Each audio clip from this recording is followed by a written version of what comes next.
In Colombia, a DEA strike team hunts elusive prey, submarines filled with cocaine. Until recently, the technology has been effective but crude. Semi-subs, unable to fully submerge. But now, a new threat is out there.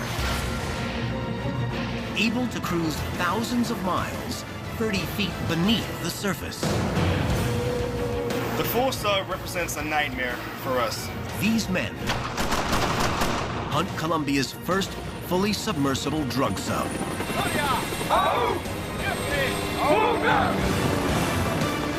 If they can find it, it'll be the bust of a lifetime. We haven't seen vessels like this ever.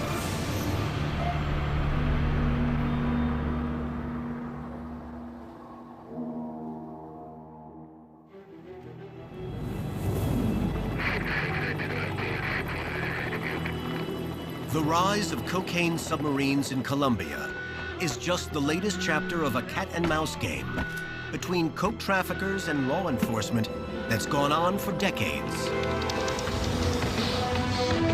It began with human mules, but individuals could only smuggle small amounts of cocaine. Next came speedboats, but these have recently fallen prey to chopper-mounted 50-caliber marksmen who take out engine blocks. Today, semi-submersibles emphasize stealth over speed. The cocaine itself weighs down the sub, so only its pilot house can be seen above the surface. They've captured more than 30 in Colombia. But recently, the number of semi-subs apprehended has plunged, and no one knows why. But it may have something to do with the drug lord's latest invention, cocaine subs that can fully submerge. We have a lot of intelligence right now that indicates that these drug trafficking organizations are developing and constructing fully submersible vessels here in Colombia. Misha Piastro is the DEA's lead sub-hunter here in Colombia. He's now tracking what might be Colombia's first fully submersible cocaine submarine.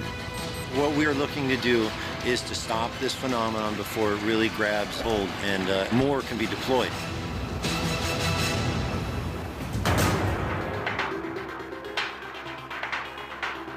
This is the main part of Tumaco.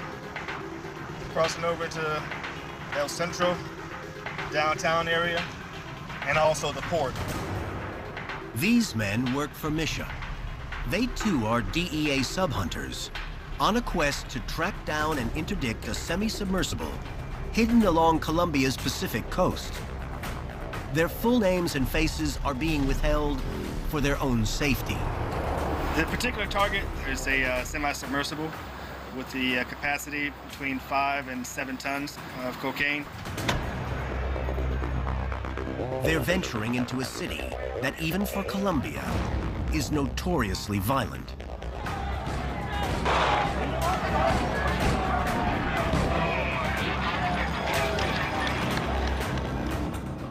They're here because Tumaco sits on Colombia's southwest Pacific coast and is the DEA's main hunting ground for cocaine submarines. See nobody who wants nothing to do with us down here. Nothing. Take a look up this alley you're talking about. Good.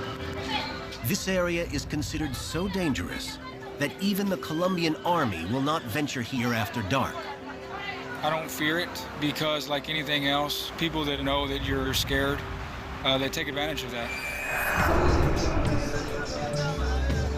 Today, Tony and Rich are here to hire a boat to take an informant out to a hidden sub-site so he can record its exact GPS coordinates. Is it su lancha?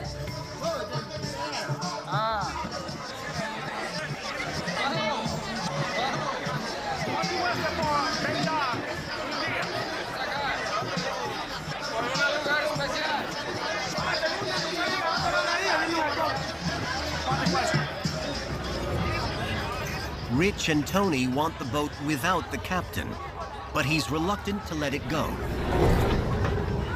As they negotiate, the agents keep tabs on another man just off camera, with his hand on a weapon beneath his shirt.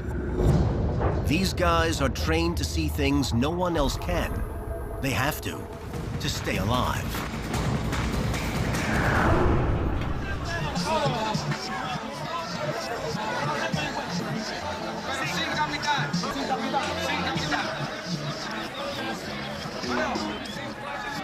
Then, a call comes in. Sí. Estamos buscando una lancha para ti, jefe. It's their sub-informant, and he's ready to talk.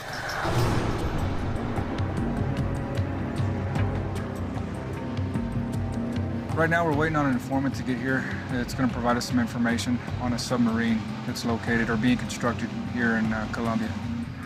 They've chosen a public beach popular with tourists, sure to draw as little attention as possible. The question is, will he show?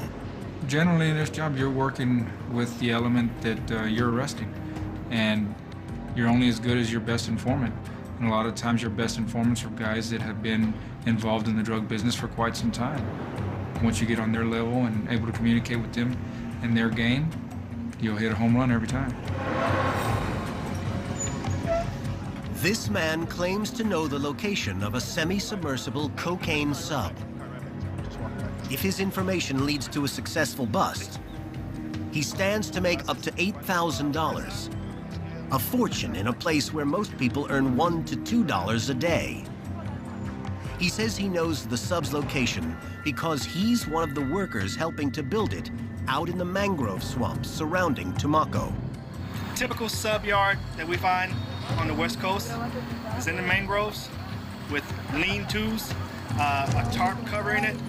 It's not going to show up on any great satellite pictures. They're designed to be stealth. Mangroves provide cover, are close to the jungle labs where cocaine is made, and offer countless access points to the open Pacific. Rich and Tony bring their informant to an industrial rooftop where no one can listen in. ¿Cuánto tiempo necesita para hacer una? Se lleva más un largo tiempo, por ahí unos 4 meses. 4 meses. ¿Y cuánto costó? El costo es de $1 millón. $1 millón. ¿Hay gente viven ahí con Ahí hay unos manes que cuidan eso. pistolas o...? Galil Okay. y AK-47. Okay. Eso hay un combo grande, o sea, un grupo grande. Sí. Okay, como 50. Subs are prized possessions. This one's guarded by 50 bad guys armed with AK-47s and Israeli Galil assault rifles. There's no doubt that the narco-traffickers will be willing to kill to save it. No matter how confident this man might seem, the stakes for him personally are enormous. Si me capturan los rastrojos, en este caso, por lo menos la muerte sería lo más esperado con ellos, porque eso no se lo rebajan a nadie. Y o sea, la muerte es desaparecerlo, nunca se encuentra, se pica a la persona, al mar o a la tierra, pues, eso no se la rebajan. Entonces vas a ir ahora, ¿no? Para checar las coordenadas. Ok. ¿Cuándo vas a regresar más o menos? Por ahí tipo 4 de la tarde. 4 de la tarde. Ok. Claro. The plan is set.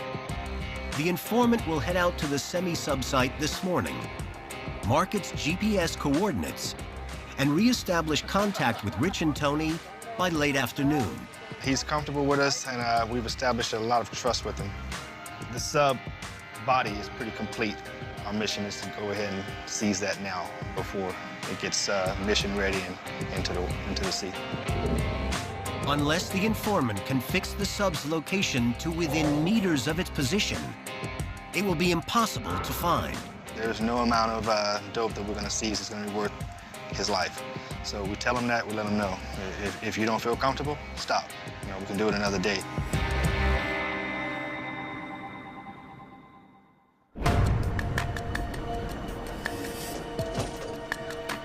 By the next morning, Tony and Rich gear up for a patrol of the mangroves alongside Colombian Coast Guard commandos.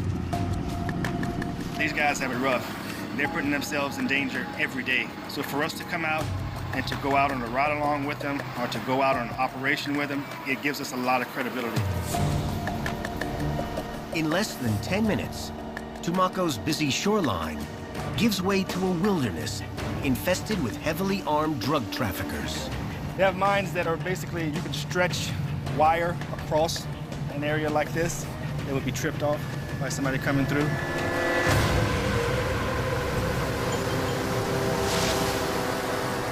The tide comes up high, they're able to easily take these subs or semi-submersibles out using, the high tide.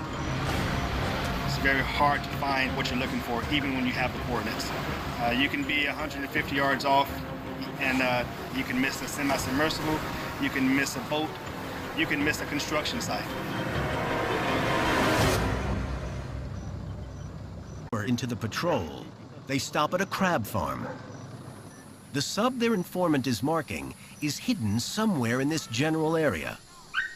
They want to find out all they can about suspicious activity, booby traps, or IEDs. ¿Ustedes venden la comida también? Aquí también se vende la comida. Oh, sí, en los cocos, ¿no? Sí. Por usar para la cocinada, ¿no? Sí. Ah, ok, perfecto. The locals claim to know nothing about narco traffickers. And even if they did, they probably wouldn't say. By nightfall, there's been no word from their sub-informant in over a day. And the last fix they had on the man showed him or his remains heading straight out to sea. Getting to worry a little bit because I haven't heard from him at all. He may be in an area with no cell coverage. We don't know. That's the worst part, not knowing anything. Without their informant and the exact GPS coordinates he was paid to provide, they'll never find their sub. Mentioning this, even to the elite Marines on this patrol, isn't an option. Information here is never disseminated widely. Cocaine traffickers have deep pockets in Colombia and have bribed their way into many local law enforcement agencies. Porque eso se hace aquí. Por eso no se trabaja, por eso yo nunca he trabajado con las autoridades de acá de Tumaco. Porque antes se trabajaba con ellos, pero ellos le rendían cuenta al narcotráfico. Le entregaban la persona que los apió, que fue el sapo, digamos así.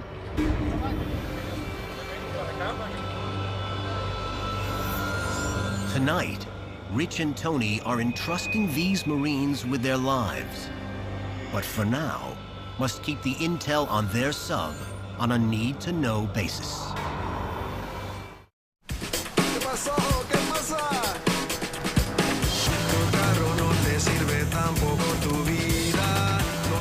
All right, today we're headed to the Coast Guard base.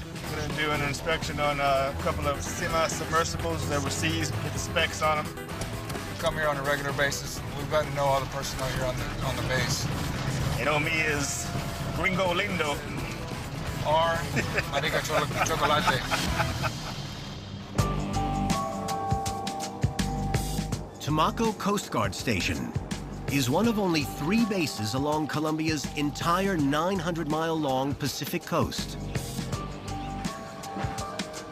The walk to the drug subs takes Rich and Tony past numerous high-powered outboard engines taken off drug speedboats captured in the waters around Tumaco. With resources scarce, Coast Guard mechanics will refurbish them for use aboard their own vessels. Out on the beach, surrounded by seized drug boats, sit 2 previously captured semi-submersibles. Each offers unique insight into the latest advances of cocaine sub-technology. This narco sub was taken with over 7 tons of cocaine aboard. Street value, $250 million. Take a look inside the hatch. Oh, yeah. Watch It ain't very big. It's not. Careful, ain't no snakes or stuff in there, man. All right. Look at that. Okay, that's a pretty big engine. Is it? Yeah. It's gotta be bigger than a V8, bro. It's diesel. Yeah, it is. The most solid piece of traceable evidence inside this sub is probably the engine. This one's a diesel tractor-trailer motor, powerful and capable of extremely long hauls. And they have their valves here. If they're discovered, release these valves here, and they can sink it. These scuttle valves enable crews on the brink of capture to send their vessel and cargo to the bottom, eliminating all evidence against them. See if you can't get a serial number off that engine. Maybe we can see where that engine originated from. They've both seen this design before. The man who created it is codenamed Captain Nemo and is now being held in a maximum security prison. But his design lives on. One of the handful of winners in the Darwinian evolution of Colombian drug sub-technology. It's a process Rich and Tony's boss, Misha, has been tracking for years now. When the drug traffickers first started constructing and deploying the semi-submersible vessel, we saw various types of semi-submersibles, and one wasn't like the other. Over time, we saw that the designs became less varied, down to 2 or 3 specific models, sort of the Ferrari of the semi-submersible, and that became the preferred design. These days, when there is a semi-submersible seized, it's going to be one of these 2 or 3 designs.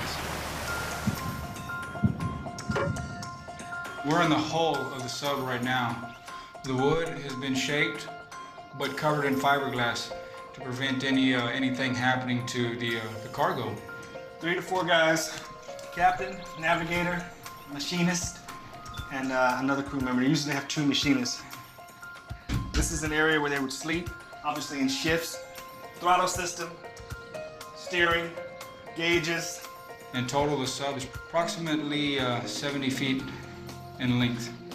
This could easily fit 6 to 7 tons of cocaine. I can imagine if me and you weren't here for 15 days, we wouldn't be speaking by the time we got to our destination. Well, it depends on the Ben Franklins we got paid. The 4-man crew driving this sub would endure primitive conditions. Cockpit temperatures of over 160 degrees, weeks at sea, sucking diesel fumes, sleeping in shifts, living on junk food, constant threat of drowning, or being swamped by rough seas. But the payout at journey's end makes it worth it, especially for the captain. $250,000 before they leave, another $250,000 When we get back? upon completion, $500,000 US. Guess it's worth the risk. Oh, absolutely, man. So they had to go to the bathroom. What do they got to do? Come on out, huh? Come on out. Would you like me to demonstrate that? Yeah. You got some wipies?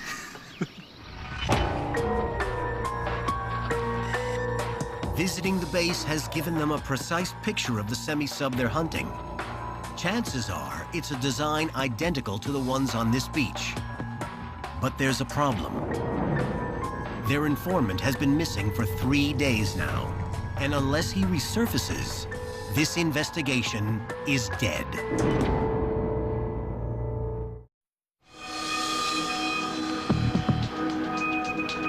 The first informant we've been meeting with over the course of the last week, we've lost contact with him. I'm really worried about him. Generally, those type of things don't happen. So we're just hoping for the best at this point. We'll keep reaching out for him and use some of our contacts here and through Mako to see if they can locate him. Columbia-based DEA agents Tony and Rich are on the hunt for a cocaine submarine. But their informant has vanished. If he is gone, months of hard work have led nowhere, and a man's life might be lost. With the highs and lows, you have to accept it and hope for the best. And, we'll wait to the end of the day and then see what happens, and hopefully everything will materialize. Both these men have their reasons for being here in this dangerous, remote corner of Colombia. I have to do the best I can to ensure that children don't grow up like I did. ¿Hablas inglés? Háblame en inglés. Yo no sé. My childhood was plagued with my family being in and out of prison, as well as, other family members. They were chronic drug addicts and drug abusers. And I saw the impact that it had in our communities, the stresses that it caused, and the destruction of a family. And it's something that if I could try to do my best to prevent someone having to go through that, I'm going to do it. I'll tell you what, in 18 years of law enforcement, having the right partner is everything in this job. You're going to have ups and downs. It's like a marriage. Rich, we get along great. I did his background investigation when he was hiring on from the Texas State Troopers back 7 years ago. He's willing to go out and do what it takes. He's like a big brother to me, that I can go out to the most dangerous parts of the country, and I have somebody on my side that is going to take care of me as well as I'll take care of him.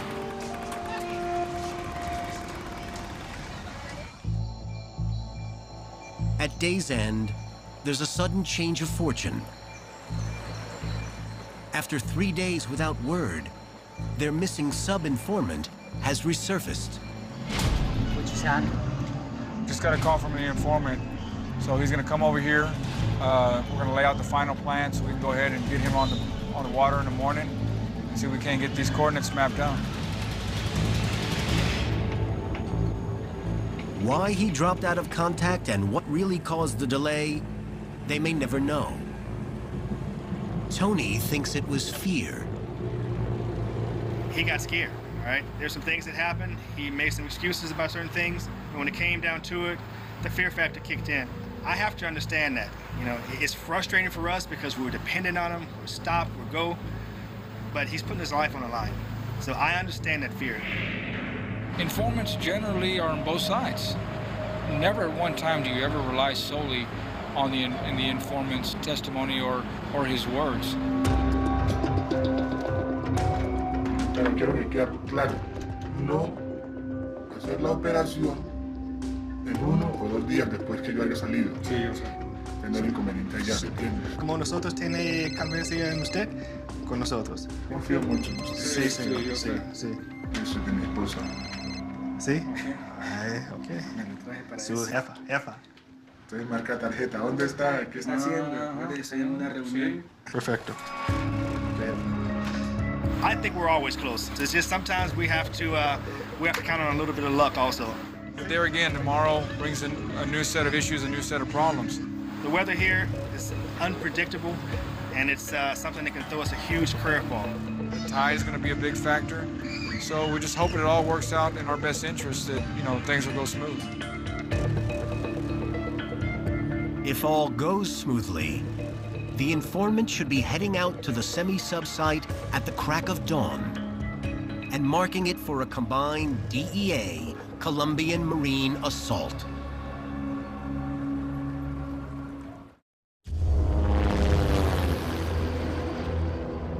Cocaine subs may be the most elusive targets in Colombia, but they wouldn't even exist were it not for their cargo.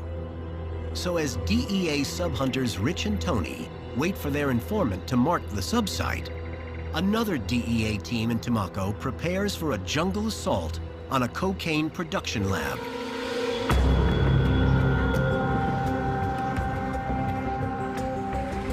Dawn. Colombian police commandos arrive for their strike briefing. Buenos días a todos. Buenos días, Nicolás. El día de hoy vamos a realizar la operación Marlon 1. Estamos con 2. American DEA agents and advisors take part. They are members of an elite jungle group created to track and destroy clandestine jungle coke labs. Today's target is a big one. Multiple structures, the capability to churn out 400 kilos or $14 million worth of cocaine every day. It's run by the Rastrojos, the same narco gang now building Tony and Rich's drug sub. Turno en caso de necesitarse de los rastrojos al mando de este delincuente, Nulbert Sarria García, alias Apache 5, tiene una capacidad de 120 hombres, diferentes sectores de nuestra área de operaciones.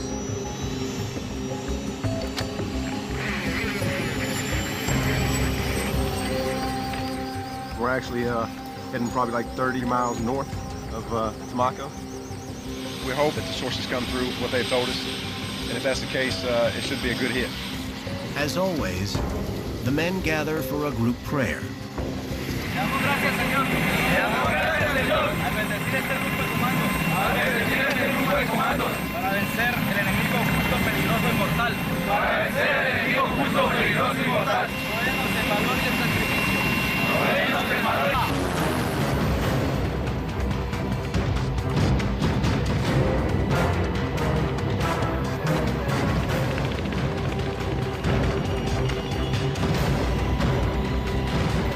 It will be a short 30-minute hop to the target site, if they can find it. As with the subs, an informant is critical in finding coke labs like the one hidden below. But this man has never been in an aircraft, and spotting the camouflaged facility is proving difficult. He may be disoriented, or he may simply be scared. Sometimes when he's up in the aircraft, has a hard time orienting himself. And he's falling apart right now. I think we'll be looking about another 10 minutes and then we'll have to return to base.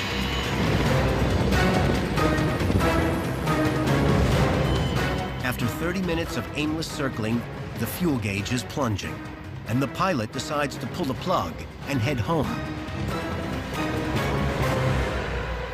Suddenly, a structure comes into view. Black Hawk 1 glides down for a better look, momentarily a sitting duck for RPG fire from below. As Chopper 2 provides cover and stays out of small arms range, this landing zone, or LZ, is still too hot for the Black Hawks to set down in. We're going to have to fast rope in, but it's just something that we do because the landing zone's not clear, and then there's a possibility of being enemy forces.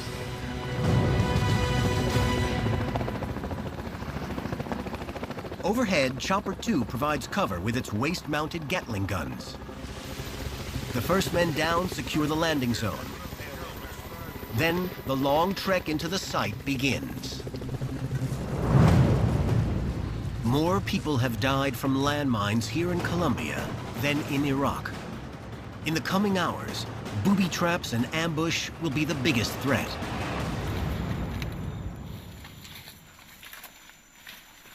We're moving toward the objective now. This is an uncleared area, so anytime we move, if we stop for any reason, if the leaders need to assess what's in front of them or what we're doing right now, we always set out 360-degree security.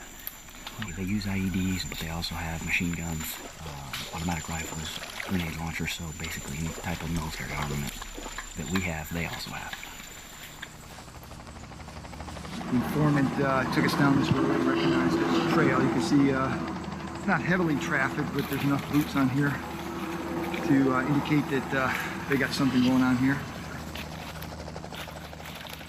After 2 hours slogging through mud, boards appear on the path, a sure sign that some sort of human activity lies ahead. Then, shots ring out. 9mm rounds from a few last holdouts at the lab. Hoping to delay the team and buy themselves time to escape into the surrounding jungle.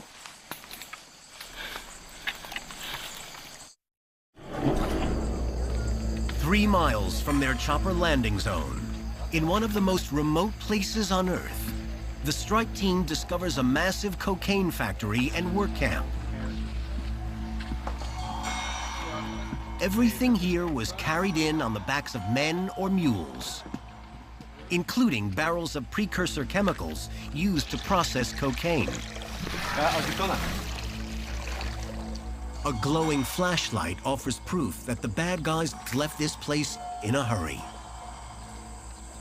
You can see clothes hanging up. They were here as we were coming up. Ellos lo hacen con esta malla, un angeo. Esta malla, esta tela, colocan la sustancia y la van a presionar para que escurra aquí la sustancia. La sustancia que cae allá, nuevamente la utilizan. Obviously, they've got electricity to this laboratory, got light switches controlling the lights to the different buildings here, and in particular the structure we're headed to now.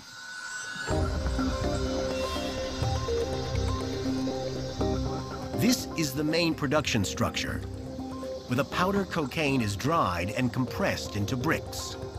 These are the microwaves. These things will dry out the product. Obviously, they were packing the microwaves in plastic wrap to protect them for the trip out. This is the moldings of a kilo of cocaine. This is exactly what you're looking at. And you would press this with usually a marquilla on top, so they can show their mark. And they'll take them and finish pressing and putting them in the bags, protect them when they load them up into the submarine.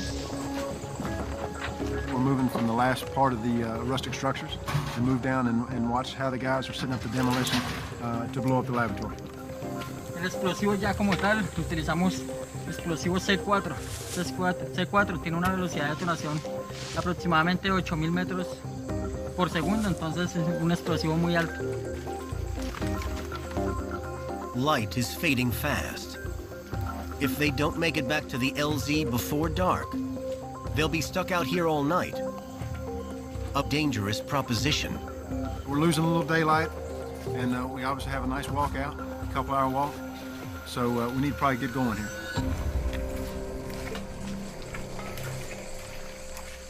Any narco-traffickers watching the patrol know the route they have to take back to the LZ, and could have placed mines or booby traps in their path. The commandos decide to cut a slightly different trail out of the jungle, and later find another target to hit. This one, a clandestine oil refinery, brewing some of the chemicals used in the processing lab. 98% of the precursor chemicals that the HCl labs use in this area come from these clandestine refineries. So these are a high-value target for us to take these out.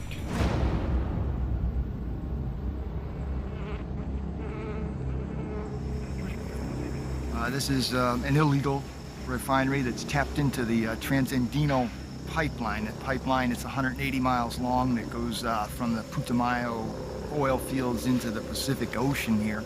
So they tap into that line and they bring it all the way down here through the jungle, and they have this oven that heats it and separates the oil, and so it condenses, put in these 55-gallon drums, and then moved out back to the road to be sold to the narco traffickers for use in their cocaine laboratories. And it's nearly pure profit. The profits here are probably higher for the manufacturer than actual cocaine production here, local cocaine production.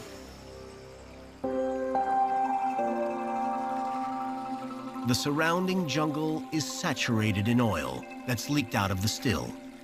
You know, you saw the jungle that we walked through, pristine jungle, if you will.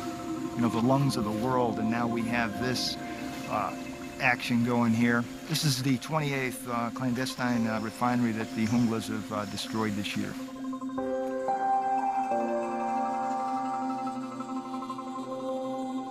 This informant claims to have been working the site for weeks, but the pay is low.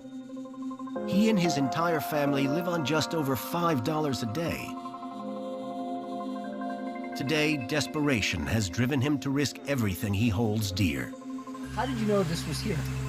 Pues por motivo de pues como yo trabajo en el jornal, donde me den trabajo, me dijeron pues que trabajara pues para la red de cooperantes, entonces yo hice la forma pues de ayudar. 5, 4, 3, 2, 1.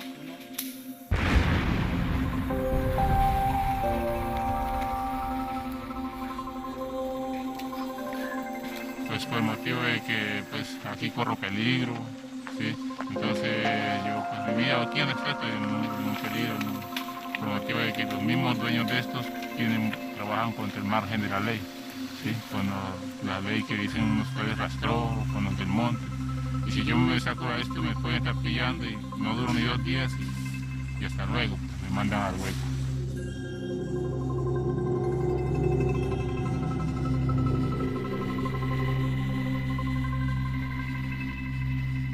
No one talks on the ride back. They had hoped the coke lab would be cooking, but no stash was found. Still, blowing the lab and refinery has been a victory, and everyone's coming home. not always the case. 1 week from now, a door gunner and a commando from this team will die in a strike on a drug trafficker's hideout.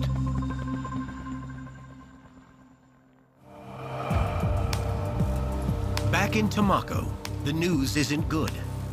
Tony and Rich's informant is alive, but he's backed out. Word is the semi-sub they were hunting has made it out to open sea. If so, it's as good as gone. But another target looms, a bigger one. The first fully submersible sub in Colombia has been located. We got intel that may have some luck with this next assignment that we're on. So we're going to a location right now that I'm not able to talk about. We should be there in an hour or so. It's a target Rich and Tony's boss, Misha, has been stalking for almost 6 months now. But can they seize it before it escapes to the open Pacific?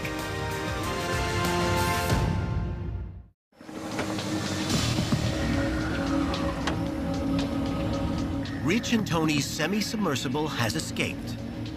But today, DEA lead sub-hunter Misha Piastro is heading out to a seizure that will soon make news all over the world. Colombia's first fully submersible cocaine submarine has finally been taken. The sub-assault force struck just hours ago, led by Colombia's equivalent of Delta Team, a group so fearful of security leaks that no cameras were allowed on the initial strike. We've landed in the middle of nowhere, just along the coast, a little bit inland, along these maze of waterways within the mangrove swamps of southwest Colombia. From here, we're going to go by boat upriver a little bit to where the submarine was seized. We believe this was the pre-launch site. This narco sub is fully functional and was getting ready to launch in the next couple of days. The Marine patrol boats turn into a narrow channel entrance completely shrouded by vegetation. As you can see, this is extraordinarily well concealed. Very difficult to get here, very difficult to find.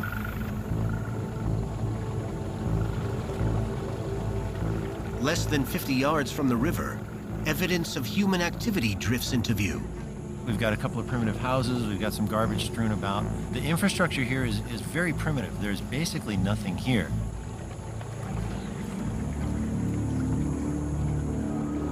This is the first fully submersible drug sub ever captured in Colombia.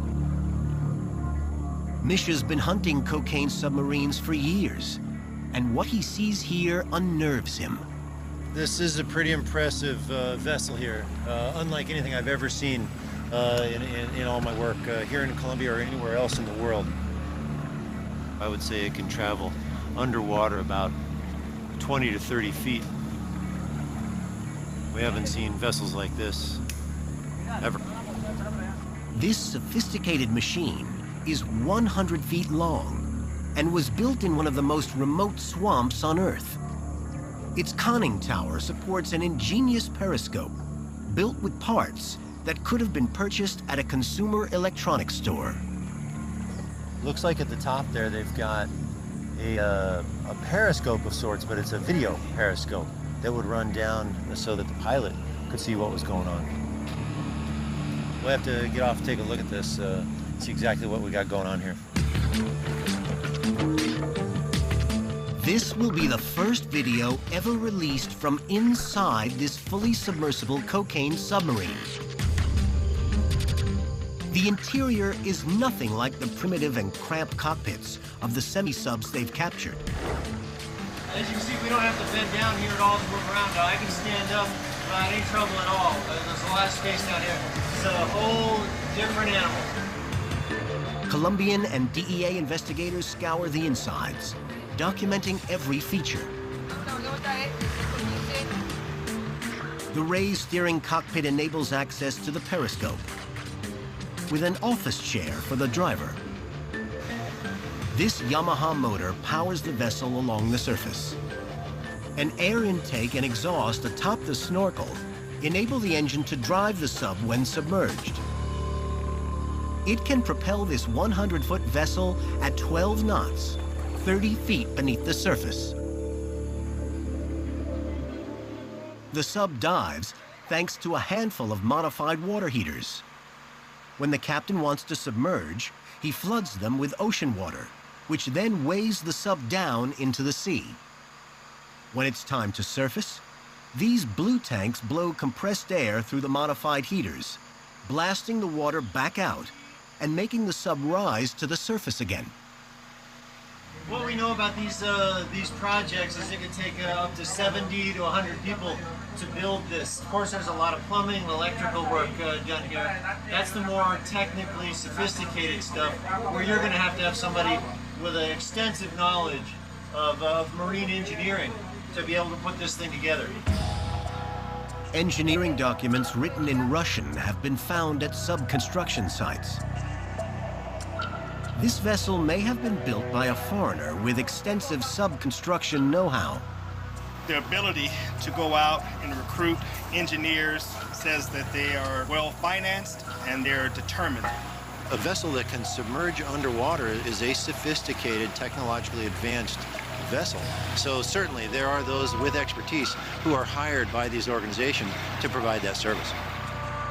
It looks like the center of communication. There's an HF radio. Here's a GPS for navigation. It looks like with a keyboard. Unlike semi-subs, this vessel is built with the crew's comfort in mind. There's interior air conditioning, 4 bunks in a separate sleeping area, and even a proper toilet. What surprises me the most is the size and the integration of all this technology. It looks very similar those in the Second World War German submarine. This vessel may give smugglers years of round-trip service, shuttling $250 million loads of cocaine up the Pacific coast.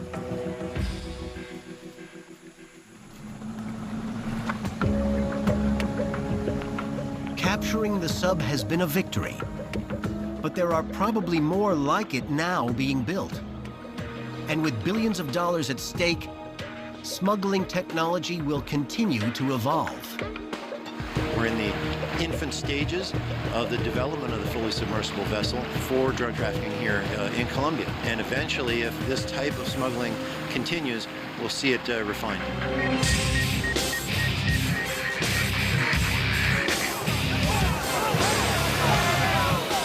For each sub caught, an unknown number escape unseen. How many? No one can really say. What is certain is that DEA sub-hunters will relentlessly continue stalking their elusive prey. Being in law enforcement is like an emotional roller coaster. We make it hard for them to operate. They know we're here, they know we have the technology, and they know that we're not going to stop. We've made vast steps in the right direction over the course of the past few years, working in conjunction with the Colombian authorities. And we'll stand right there by them, and we'll keep trucking. This is what I came for. And if it was easy, everybody would do it.